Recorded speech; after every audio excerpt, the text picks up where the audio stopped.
Hi guys, sorry to interrupt your viewing, but please subscribe to the channel and like this video. Thank you. The thing about death that nobody tells you is how fast it strips away the nice parts of people, the masks they wear when the world is watching.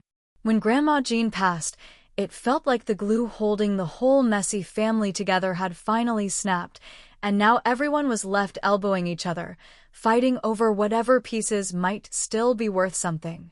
The funeral was short, quick words about peace and heaven that barely filled the ugly silence, but it was the gathering afterward at her old two-story house that brought out the real beasts. You could almost smell the greed as soon as the casseroles hit the table, all fake sympathy and narrowed eyes glancing at who would get what. I sat there on the worn floral couch, still clutching a tissue like an idiot, when Aunt Diane plopped a dusty box into my lap without even making eye contact. "This was in Jean's will for you, Lisa," she said, like she was handing over a bag of garbage nobody wanted to deal with. The jewelry box looked sad, scuffed wood, one corner chipped, the little brass clasp barely hanging on like a loose tooth. Megan, my sister, snorted loud enough that half the room looked over. "Good luck with that junk," she said, smirking like she'd just won a prize. She was already weighed down with the good stuff, Grandma's gold locket, the delicate wedding band, even the antique brooch everyone knew was worth a pretty penny. She had that smug little tilt to her chin, the same one she wore when she used to trip me as kids and act innocent. For a second, I honestly considered tossing the box straight into the Goodwill pile we were half-heartedly assembling in the foyer. What could possibly be inside that was worth keeping? Grandma wasn't flashy. She was the kind of woman who wore the same knitted sweater 15 winters in a row and thought a night out meant a slice of pie at the diner. Still, something about the box felt heavier than it should have. I shifted it between my hands, and the weight shifted too, like something loose inside, something not attached to the obvious little compartments that clattered when I tilted it. My fingers itched with a weird mix of dread and curiosity. I figured, screw it, might as well take a look before chucking it. I popped the lid, and a waft of stale lavender powder hit me in the face, sharp and familiar, and so goddamn sad it made my throat close up. The inside was just what you'd expect. A few cheap plastic rings, a rusted charm bracelet, a couple of mismatched earrings missing their mates. Junk. Megan's laugh rang out behind me as she dug through another box, tossing aside a cracked porcelain figurine with a careless clatter. I snapped the lid shut a little harder than necessary, the sharp crack of wood on wood making me flinch. Later that night, after most of the vultures had peeled away, and it was just me and the old house groaning in the cooling night air, I sat cross-legged on the living room rug and looked at the box again. It sat there stubbornly, like it was daring me to take it seriously. I thought about Grandma Jean, about the way she'd smile with just the corners of her mouth when she was hiding something, the twinkle she got when she was feeling particularly mischievous. That was the thing with her. She wasn't sentimental, not openly, but she played the long game. She believed in secrets like some people believe in religion. I turned the box over in my hands, running my fingertips along every seam. It was then I noticed it, the tiniest slit along the edge of the velvet lining inside the lid. It wasn't part of the design. I could tell that much even in the low light. The slit was just wide enough to maybe slide something into, something flat, something hidden. My heart kicked up, a dumb, childish hope rising in my chest. I grabbed a nearby butter knife from an abandoned paper plate and worked it into the slit, gently prying up the lining. The velvet peeled back with a soft rip, revealing something yellowed and brittle tucked inside. I froze, staring at it. A piece of paper? No, a letter. Folded so many times the edges had worn thin, like it had been waiting a long, long time to be found. My hands shook a little as I slid it out, feeling the weight of the moment settle over me, heavier than grief, heavier than anger. This wasn't junk. Grandma had hidden something here, something she hadn't trusted to anyone else. I sat there staring at the letter, feeling a tight knot form in my gut. What the hell had she hidden? And why leave it for me and not, say, Megan, the golden child? Part of me wanted to rip it open right there, but another part, maybe the smarter part, said wait. Breathe. Think. The old house creaked again, a long, low groan like it was exhaling after holding its breath too long. I glanced around, half expecting to see Grandma's ghost peeking around the corner, telling me to get a move on. But there was only the empty living room, full of dust and dying flowers and the ghosts we carry inside ourselves. I slipped the letter into my jacket pocket, the worn paper crackling, and closed the jewelry box carefully, almost reverently. Something told me that whatever was inside that letter, it was about to blow everything wide open. And for the first time in days, maybe even in weeks, I felt something spark inside me. Not sadness, not fear, something sharper. Hope, maybe? Or maybe something darker, something I didn't want to name just yet.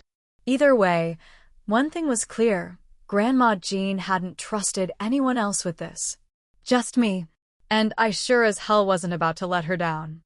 I sat there on the faded rug with the jewelry box in front of me, heart hammering harder than it had any right to, feeling like some kid about to peek into a treasure chest that might just bite her hand off if she wasn't careful. My fingers fumbled with the folded paper I had found tucked so carefully under the lining, the edges so fragile and thin I thought they might crumble right there between my hands if I breathed too hard. For a second, I hesitated, thinking maybe it was wrong to open it, maybe this was something Grandma meant to stay hidden forever, but deep down I knew better, knew she had left this for me on purpose, and hell, if she trusted me enough to find it. I wasn't about to let her down now. The paper creaked and crackled as I unfolded it, and the smell of old paper and lavender powder hit me like a sucker punch straight to the gut. In the dim light of the living room, I could just make out the shaky, spidery handwriting, slanted and looping like she had written it half-blind, but full of purpose. If you have found this, you are the only one I trust. What was stolen from me long ago lies hidden still. Only one with a true heart can set it right. Beware the ones who smile too wide. They carry knives behind their backs.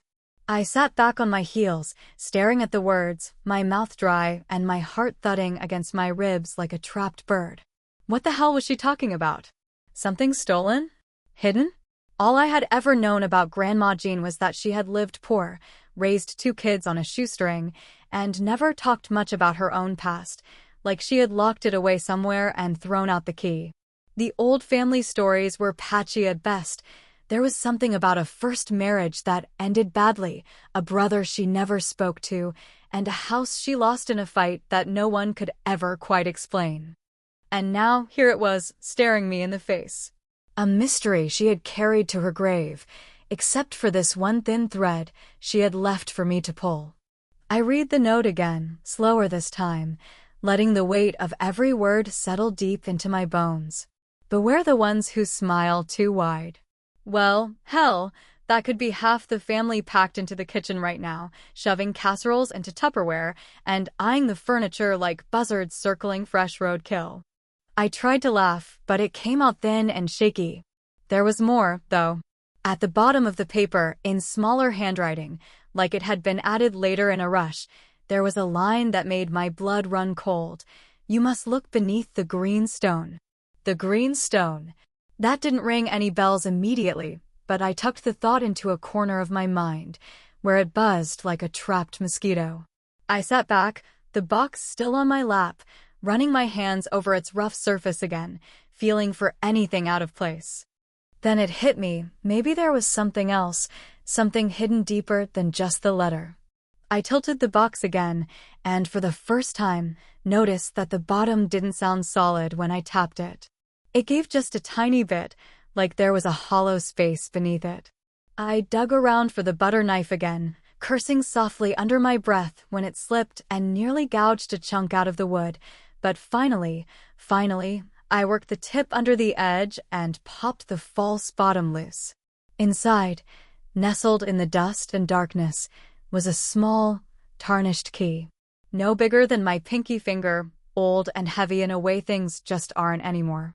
It had a green stone set into the head of it, dull and cracked with age, but still catching the light like a winking eye. I must have been about 8 or 9 when Grandma first taught me how to pick locks with a bobby pin. No, wait, actually closer to 12. My math's never been great. Don't judge me. And something about the way she had taught me with that sly grin made me realize she had always had a little streak of outlaw in her, hiding just under that prim exterior. Holding the key now, feeling its weight pressing into my palm, I knew this wasn't just some keepsake tucked away for nostalgia's sake. This was a message, a challenge, maybe even a warning. The green stone. The key. Something stolen long ago. I sat there for a long moment, the house creaking around me, the low hum of the refrigerator in the background sounding suddenly too loud, too alive, like the house itself was holding its breath along with me. Somewhere, deep inside the rotting wood and dusty rafters of Grandma Jean's life, was a secret that had waited decades to be found. And for some damn reason, she had decided I was the one who needed to find it. I closed my fingers around the key so tightly the cool metal bit into my skin, grounding me, anchoring me to the moment. Tomorrow, the family would be back, poking and picking and pretending they cared. But tonight, right now, this moment was mine and mine alone.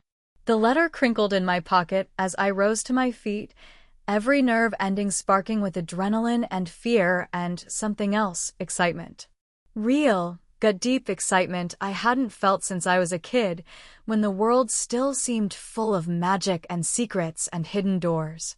Whatever Grandma had hidden, whatever had been stolen from her, it was still out there, waiting for me. And God help anyone who tried to stand in my way. The next morning, the house felt even more deserted than it had the night before, as if the walls themselves were waiting, holding their breath for what I might find or fail to find. I barely slept, tossing and turning on that sagging old couch, the key tucked into my jeans pocket like some lucky charm, or maybe a loaded gun, depending on how you looked at it.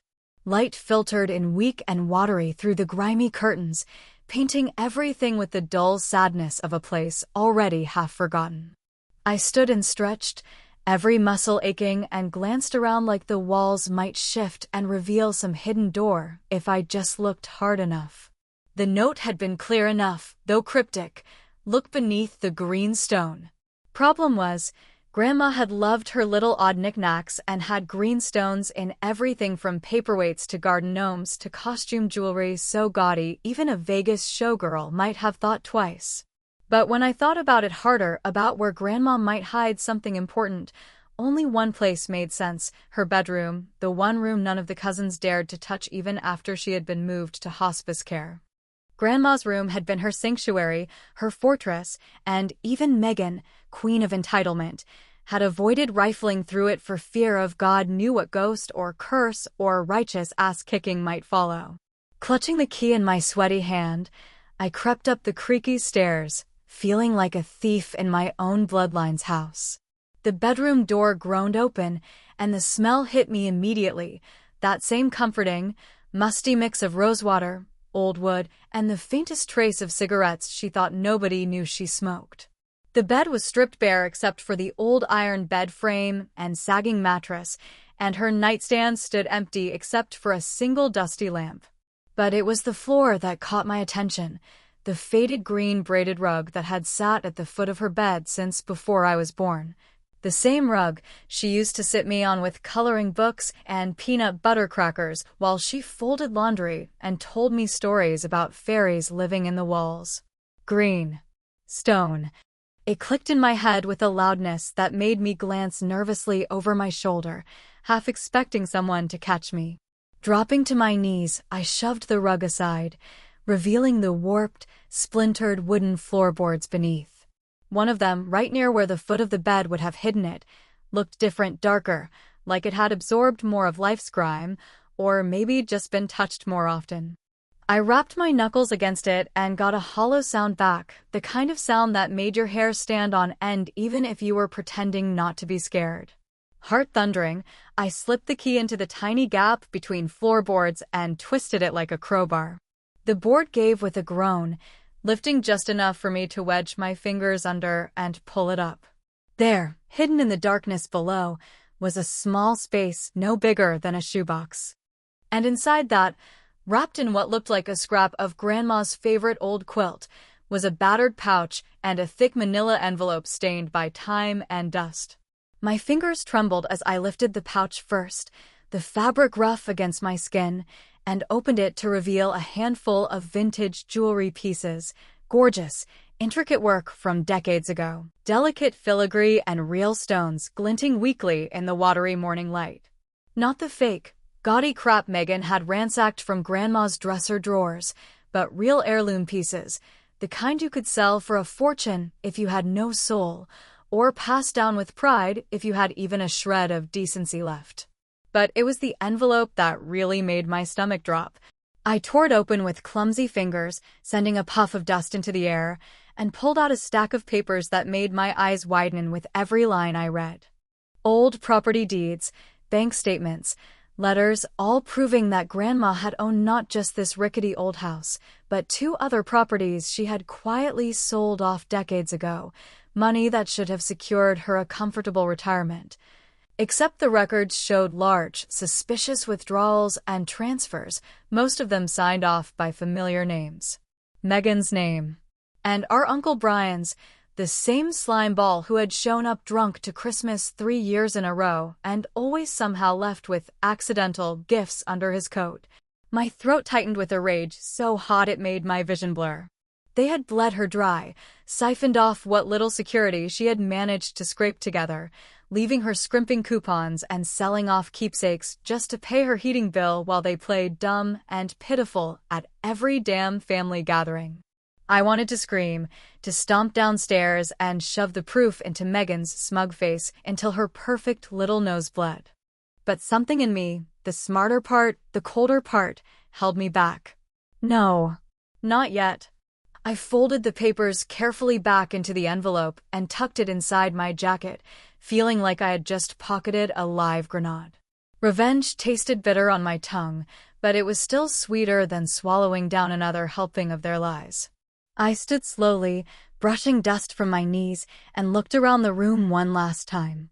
Grandma had hidden this not because she wanted it buried forever, but because she knew someday, somehow, someone might come looking, and she had trusted me to be the one who found it. And if Megan and Uncle Brian thought they had won, if they thought they had played the game and come out on top, they were about to find out just how wrong they were. I had a plan forming already, cold and sharp and satisfying. It would take time and patience and the kind of ruthless calculation they thought only they were capable of. But when the hammer finally fell, it would hit them so hard they wouldn't even remember which way was up. I smiled then, a slow, grim thing that felt foreign on my face, and slipped out of the room, the hidden treasures pressed tight against my chest like a promise. The past wasn't dead, not even close. It was alive and kicking and about to come back to haunt them all.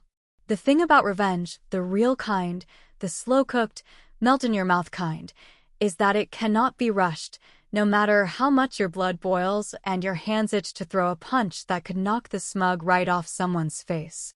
Sitting in the guest room that night, flipping the old jewelry through my fingers like poker chips, I realized something sharp and exhilarating. If I played it right, if I pulled all the strings just so, I could make Megan and the others scramble like rats fighting over crumbs before they even knew they were trapped. I did not just want payback.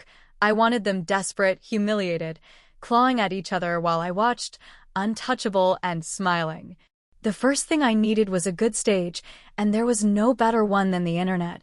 The giant digital marketplace where you could find everything from antique grandfather clocks to haunted dolls and, if you looked hard enough, maybe even a little redemption for a broken heart.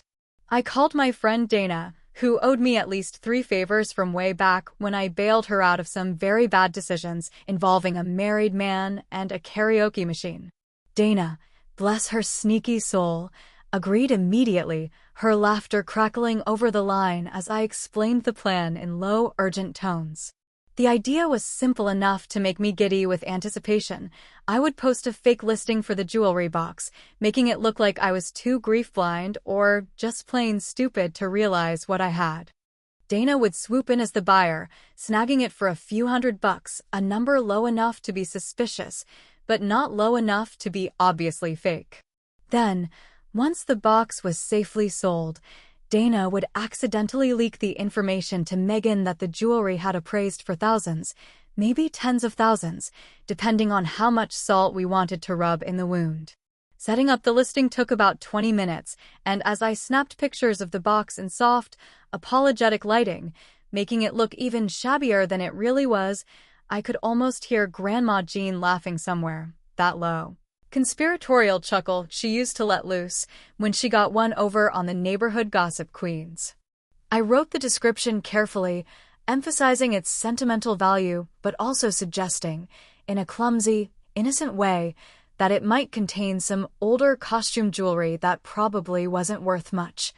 The auction went live late that night, and by morning, Dana had won it with a bid of $800, a sum large enough to sting my pride if I were genuinely clueless, but not enough to ring alarm bells for anyone already half-blinded by greed.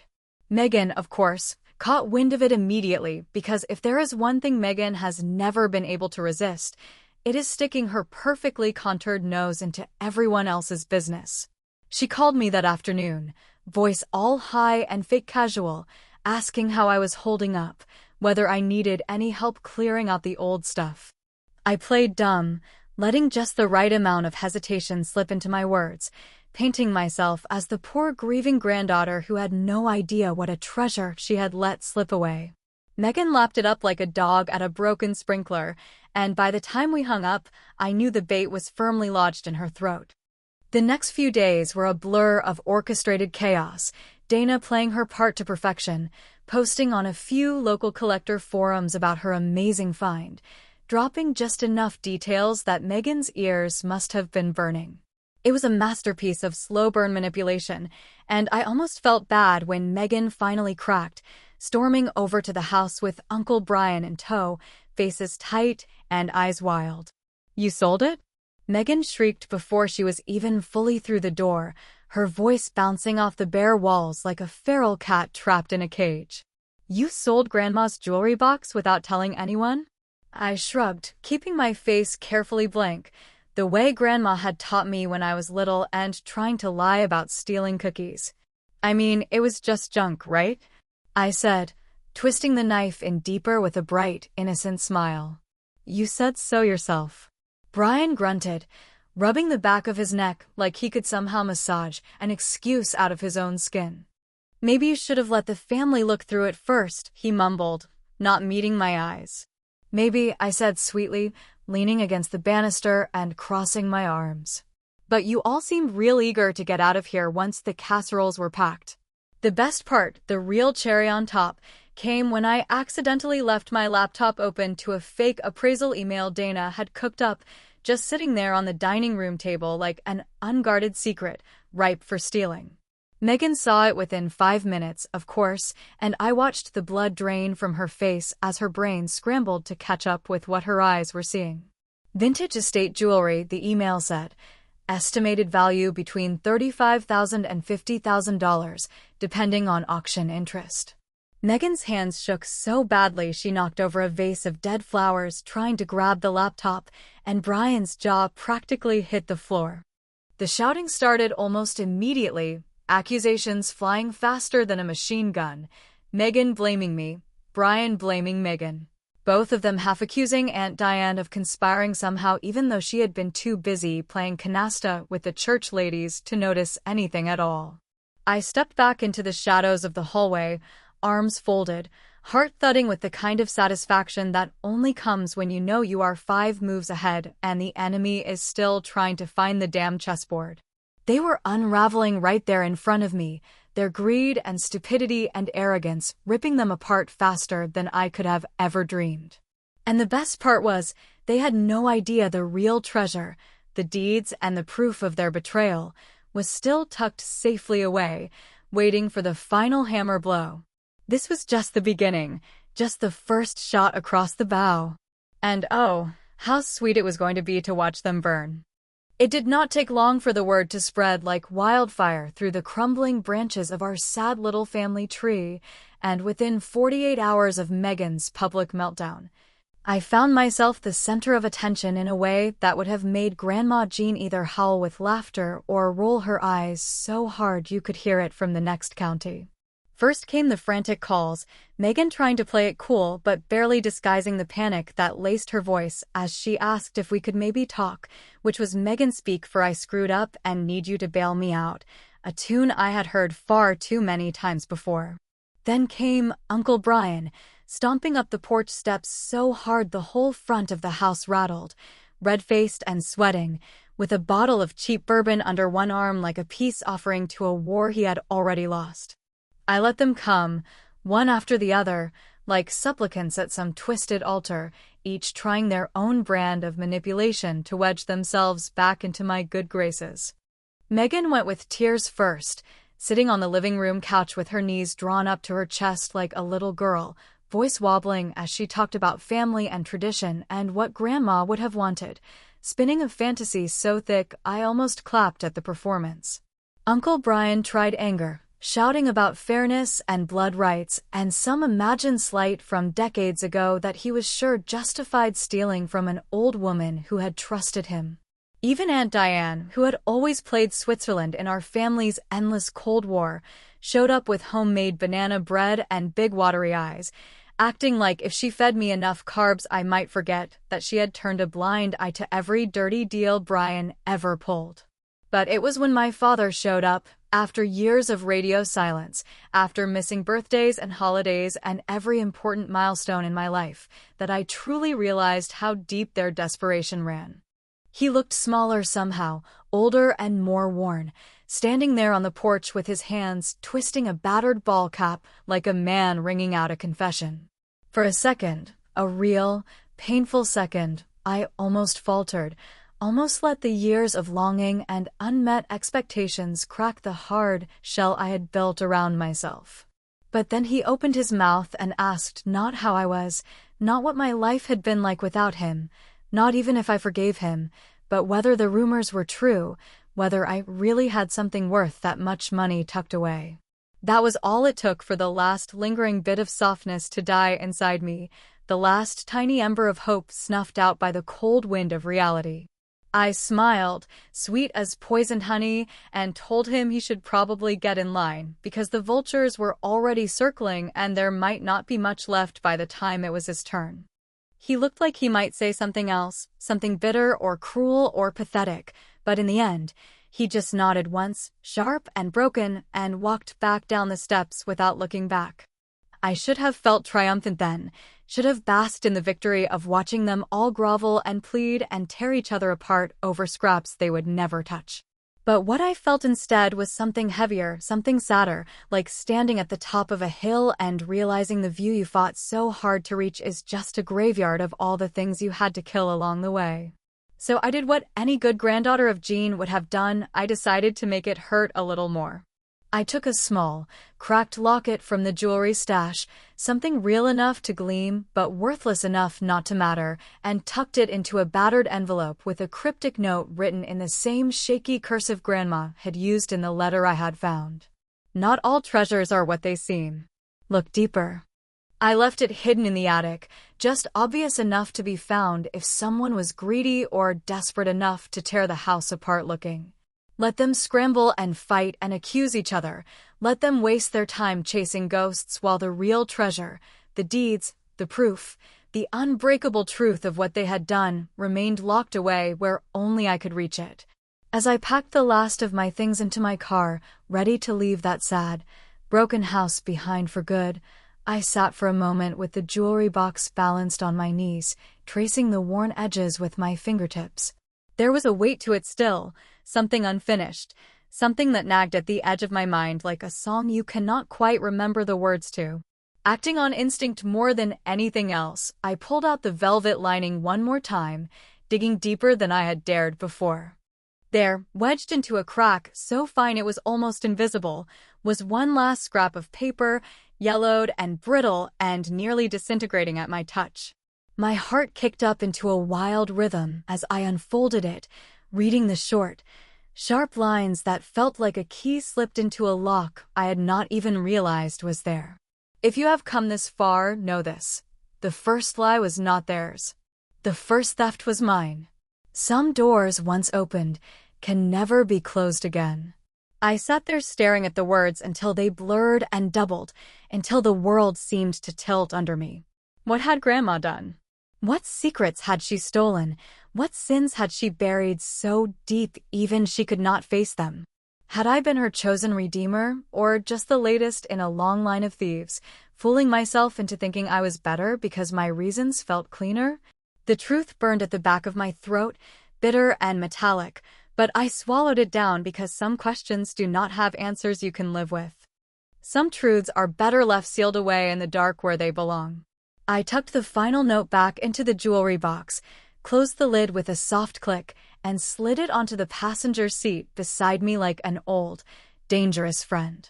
As I pulled away from the house, watching it shrink in the rearview mirror until it was just another crooked shadow against the horizon, I realized something cold and simple.